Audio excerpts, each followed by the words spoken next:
149వ కీర్తన తీయండి. యెహోవాను స్తుతించుడి, యెహోవాకు క్రొత్త కీర్తన పాడుడి. భక్తులు కూడుకొను సమాజములో ఆయనకు క్రొత్త గీతము పాడుడి. ఇశ్రాయేలీయులు తమను పుట్టించిన వారిని బట్టి సంతోషించుదురుగాక.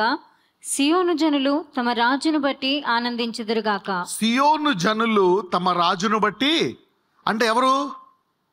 సియోను జనులు అంటే ఎవరు? సియోను అన్న, కొండ అన్న, యెరూషలేము అన్న, ఇజ్రాయేల్ అన్న, పర్వతం, సంగము అన్న, పర్వతం అన్న, దేనికి సంబంధించి మాట్లాడుతున్నాడు దేవుడు? ఓకే, రైట్, చదువు. నాట్యముతో వారు ఆయన నామమును స్తుతించుదురుగాక. తంబురతోను సితారతోను ఆయనను గూర్చి గానము చేయుదురుగా. యెహోవా తన ప్రజలందు ప్రీతి గలవాడు, ఆయన దీనులను రక్షణతో అలంకరించు. భక్తులు ఘనత నుండి ప్రహర్షించుదురుగాక.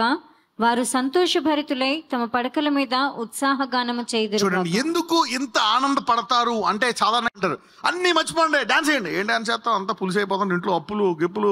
బైబిల్ ఏమనంటారు తెలుసా? నీకు ఏదన్నా ఆశీర్వాదం పొంది ఆనందం ఉందా, అప్పుడు ఏమంటాడు? కీర్తన పాడు. ఒకవేళ భారంగా కష్టంగా ఉందా, వేదనతో, ఏం చేయమంటాడు? ఎంతమంది తెలిసేది? ఏం చేయమంటాడు? ప్రార్థన చేయమంటాడు. ఒకవేళ రోగమై ఉన్నావా, ఏం చేయమంటాడు? సంఘం వద్దకు రా.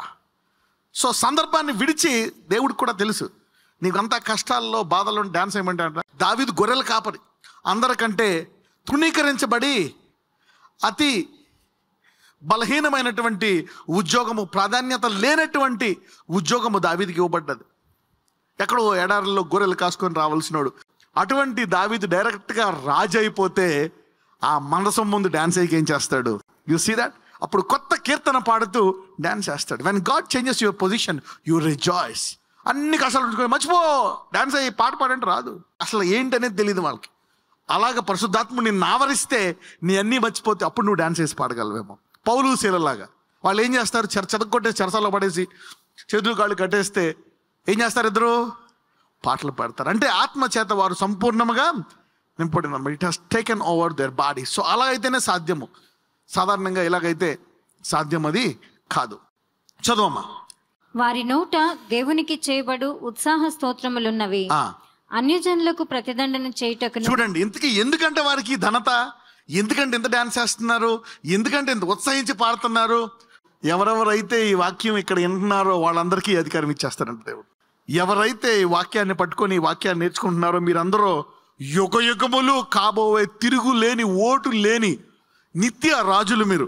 విధింపబడిన తీర్పును వారి మీద నడుపుటకును వారి చేతిలో రెండంచులు గల ఖడ్గం ఉన్నది. ఆయన భక్తులు అందరికీ ఘనత ఇదే. పక్కన చెప్పండి, నువ్వు నమ్మినా నమ్మకపోయినా నీకు ఇది ఘనత అనండి. చూడండి, ఎవరైనా ఇప్పుడు ఇళ్లలో పనిచేసుకునే వాళ్ళు ఉన్నారు అనుకోండి ఇక్కడ, లేక కూలి వాళ్ళు, ఇంకేదైనా ఇలాంటి చిన్న చిన్న పనులు చేసుకుని ఉన్నారు అనుకోండి. మీరు బైబిల్ చదువుతున్నారు అనుకో, మీరు అనుకోవచ్చు ఏదో పర్లాకానికి వెళ్తాను, దేవుడు ఏదో నాకు కొంచెం రోజు కూలి దొరికేస్తాడేమో, ఏదో నాకు ఒక పూట కూడా చూడు ఆడికి 2 పూటల నుంచి 2 రోజుల నుంచి వాడికి కూలి నాకు రెగ్యులర్గా వస్తుందని నువ్వు దేవునికి స్తోత్రం చెప్పుకుంటావేమో. కానీ నీకు రాబో ఘనత ఇదే. You see that? భక్తులందరికీ ఘనత ఇదే. టెంపరీ రాజ్యం కోసం నానా బాధలు పడుతున్నారు. మనల్ని దేవుడు తయారు చేస్తున్నాడు, పర్మనెంట్ రాణులు రాజులుగా తయారు చేస్తున్నాడు. ఆయన వీరితో కూడా ఏం చేస్తాడంట? పరిపాలిస్తాడంట. ఓకే, దేవుడు తూకం వేస్తాడంట. ఎవరికైనా తెలుసా? ప్రతిరోజు మనల్ని కూడా తోస్తాడంట. ఒకవేళ నీకు దర్శనం లేకపోతే నువ్వు తూకంలో చాలా కింద పడిపోతావు. You know that? మనం అందరికి సాధారణంగా తెలియదు. అప్పుడప్పుడు సడన్గా ఒక కష్టం వస్తుంది. ఏంటి, ఎంత ప్రార్థించినా పోదాం. ఏంటి ప్రభు అంటే, నువ్వు తూకంలో కొంచెం లైట్ అయ్యావు అంటాడు. ఏంటిది, నువ్వు ఇలా కూడా చేస్తావంటే, నేను ఇలాగే చేస్తాను అంటాడు. 2 విషయాలు చెప్తాను. ఓకే, 2 చోట్ల ఏమంటాడో తెలుసా? హెబ్రూల్లో అంటాడు, తర్వాత యోబు కూడా అంటాడు, నరపుత్రుని నీవు దర్శించుటకు ఏ పాటివాడు. ప్రతి ఉదయమున నీవు అతన్ని ఏం చేస్తావంట? దర్శిస్తామంట. హెబ్రూల్లో ఏమంటాడంటే, he visits you and he tries you every moment. ప్రతి గడియ నేను దర్శిస్తానని. ఏమన్నా మారతాడా? నా గురించి ఆలోచిస్తున్నాడా? జగత్ పునాది మునిపిన ప్రణాళిక ఇవ్వడానికి వీడేమైనా నా వైపు తిరుగుతున్నాడా? స్పెషల్గా ప్రార్థన చేద్దాం ఏమైనా నిర్ణయించుకున్నాడా? బలహీనతలను జయిద్దామనే దర్శనం ఏమైనా కలిగి ఉన్నాడా? లేకపోతే నా గురించి ఏదైనా స్పెషల్ తీర్మానం చేసుకుంటున్నాడా? దేవుడు ఇలాగ ఆలోచిస్తే అప్పుడప్పుడు ఇవన్నీ చదివితే భయం వేస్తుంది. ఓకే, బట్ స్టిల్ ఆయన కృప గలవాడు. తీయండి ఒకసారి, యోబు తీయండి. See in Job 7:17. ఓకే. మనుష్యుడు ఏ పాటి వాడు అతని ఘనపరచనేలా. మనుష్యుడు ఏ పాటి వాడు అతని ఘనపరచాలి. అంటే దేవుడు నీవు ఈ రోజు ఈ స్థితిలో ఉన్నావంటే నువ్వు అనుకోవచ్చు, ఏంటి దేవుడు నాకు ఏం చేయట్లేదని. లేదు, ఆయన నిన్ను ఘనపరచడానికి సిద్ధంగా ఉన్నాడంట. God wants to bring honour to you. ఎప్పుడు కూడా నేను ఎలా కనపరుద్దాను, అందుకనే నువ్వు అదే రూట్లో, అదే మార్గంలో, అదే తలంపులతో, అదే బుద్ధితో ఉన్నావు అనుకో. ఇలాగ నువ్వు దేని బలహీనత విషయమై అది తగ్గకపోయినా నువ్వు అందులో పడిపోతున్నా దాని గురించి ప్రార్థన చేస్తాను. దేవుడు అంటాడు, రైట్, ఒకరోజు నేను పైకి లేపుతాను అంటాడు. See that. అదే నిన్ను తూకంలో కిందకి వెళ్ళిపోకుండా కాపాడుతుంది. అంటే నీవు దర్శనము కలిగి ప్రార్థిస్తున్నావు. You are praying for your future. So this is how you get save. దేవుడు కనపడద్దామని ప్రతిసారి అనుకోవచ్చు ఏం చేయట్లేదని. ఇందాక చూసారా 149లో, భక్తులందరికీ కలుగు ఘనత ఇదే. చదవండి. అతని మీద నీవు మనసు నిలిపనేలా. దేవుడు నీ మీద మనసు నిలిపాడంట. He is focusing on you. ఒకసారి నీకు బాధ వస్తుంది, బాబోయ్ ఏంటి ప్రభు, అయితే మరి ఇన్ని రోజులు నేను నిన్ను ఇగ్నోర్ చేశాను, నేను పెద్ద పట్టించుకోలే, రోజు నేను పట్టించుకోను, ప్రార్థన చేయను, బైబిల్ చదివిన యశోచినట్టు జీవిస్తూ ఉంటా, నువ్వు నా మీద మనసు నిలిపావా? యస్. సృష్టికర్త, భూమి ఆకాశంలో సృష్టించిన వాడు దేవుడు నీ మీద మనసు నిలిపాడంటే ఏంటి చెప్పండి. అసలు ఇది గనక నీకు తెలిస్తే ఈ పాటికి నువ్వు చాలా హెచ్చం పడతావు. If you have known this secret long time అగో, he will focus on you. And నీవు ఏ తలంపులు ఉంటాయి నీకు, నువ్వు ఎటువంటి వాడివి, ఈరోజు ఎవరితో ఎలా మాట్లాడుతున్నావు, నీ పని వాళ్ళతో ఎలా మాట్లాడుతున్నావు, నీ పిల్లలతో ఎలా మాట్లాడుతున్నావు, ఎవరికెవరికి ఏమేమి వాట్సాప్లు చేస్తున్నావు. He focuses on all this stuff. What are you watching, what are you thinking, ఎవరినెవరిని ఏం చేద్దాం అని కుట్రగొనుతున్నావు, ఎవరిని కబ్జా చేద్దామని, ఎవరిని మోసం చేద్దామని. ప్రతి పగలు నీవతని దర్శింపనేలా. ప్రతి పగలు, మెయిన్ దిస్ ఇస్ డేంజరస్. ప్రతి పగలు నీవతని దర్శింపనేలా. చదవండి ఇంకా తర్వాత చూస్తే. ప్రతి క్షణమున నీవతని శోధింపనేలా. ప్రతి క్షణము శోధిస్తాడంట ఈ హృదయాన్ని. ఎందుకు? ఫైనల్గా ఏం చేద్దామని, ఘనపరచుటానండి. Yeah, because God wants to exalt you. That's his goal. Just to bless you. నీవు గనక ఆయన వాక్యం చదివి ధ్యానించి ఆయన రూట్లోకి నెమ్మదిగా నేను వెళ్తా, ఒకరోజు ఇవన్నీ జయిస్తాను ప్రభువా, నేను రోజు టార్గెట్ పెట్టుకుంటాను, నువ్వు పోస్ట్పోన్ చేస్తున్నా, నువ్వు కొంచెం బలహీనంగా ఉన్న ఒక గురి కనుక పెట్టుకుంటే దేవుడు తప్పకుండా ఒకరోజు he will push you into the destination.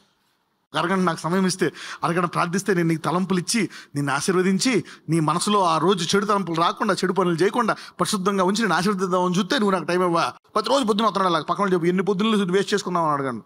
దేవుడు పొద్దున వస్తాను, నాకు ఏమైనా ప్రేయర్ చేస్తుందంటే ప్రేయర్ లేదు గీలేదు.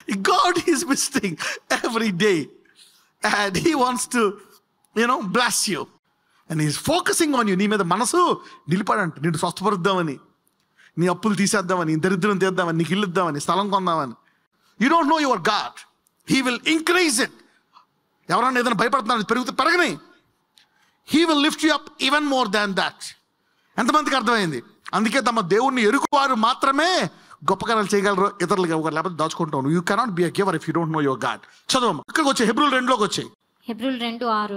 అయితే ఒకడు ఒక చోట ఈలాగున దృఢముగా సాక్ష్యం ఇచ్చుచుండు, నీవు మనుషుని జ్ఞాపకం చేసుకున్నటకు వాడేపాటి వాడు.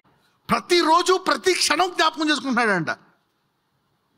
ఎంతమంది ఇది ఫస్ట్ టైం హృదయాన్ని తగిలింది ఇది? He wants to visit you and bless you.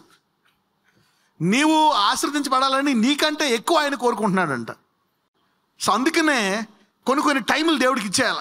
పొద్దున్న ఫస్ట్ అవర్ గాడ్, సాయంకాలం ఒక టైం, పొద్దున్న కాకపోతే ఏదో ఒక రోజుకి ఒక సాలిడ్ టైం దేవుడికి ఇచ్చేసేయాలి. ఎంతమందికి అర్థమైంది? ఒక టైం అనమాట, ఇంక తుఫాన్ రాని ఆ టైమే ఫిక్స్డ్ అనండి. ఈ రోజు నుంచి ఈ సమయాన్ని మీరు ఫిక్స్ చేసుకును గాక. కాడి అనండి, ఒక కాడిని ఆయన నీకు ఫోర్స్ చేయడు. ఆయన ఎంత సున్నితమైన వాడు అంటే చాలా హైపర్ సెన్సిటివ్ తెలుసా. ఆయన నిన్ను గౌరవిస్తాడు, అందుకే అడుగుతాడు నిన్ను, నేను స్వస్థపరచు నీ చిత్తమేనా. మనల్ని చాలా గౌరవిస్తాడంట. He respects our feelings. మాటల్లో ఫుల్ ఆఫ్ గ్రేస్ అంట, కృపతో నిండినటువంటి మాటలు మాట్లాడతాడంట ఈ దేవుడు. He is a very sensitive గా. ఎవరికైతే ఈరోజు ఈ వాక్యం తెలిసిందో, ఈ రోజు జాగ్రత్త పడతారో, మీ ఆశీర్వాద గడియలు మొదలయ్యాయి ఈరోజు. Your blessing time begins. నజరేయుడైన యేసయ్య, అధిక విశ్వాసం అంటే ఏంటో నీవు బోధించావు. నీవెంత గొప్ప దేవుడువో నీవు బోధించావయ్యా. అద్భుతాలను ఈ కాలములోనే పొందుకునే సామర్థ్యములు అనేక అడుగుచుండగా వారికి దయచేయమని ప్రార్థిస్తున్నాను. అనేకులు వారి కుటుంబంలో అనేక విషయాలు అడుగుతున్నారు. నీతి పరిశుద్ధత గల జీవితాన్ని వారికి దయచేయండి. Lord bless them, empower them. నజరేయుడైన యేసు నామమున ప్రార్థిస్తున్నాము తండ్రి.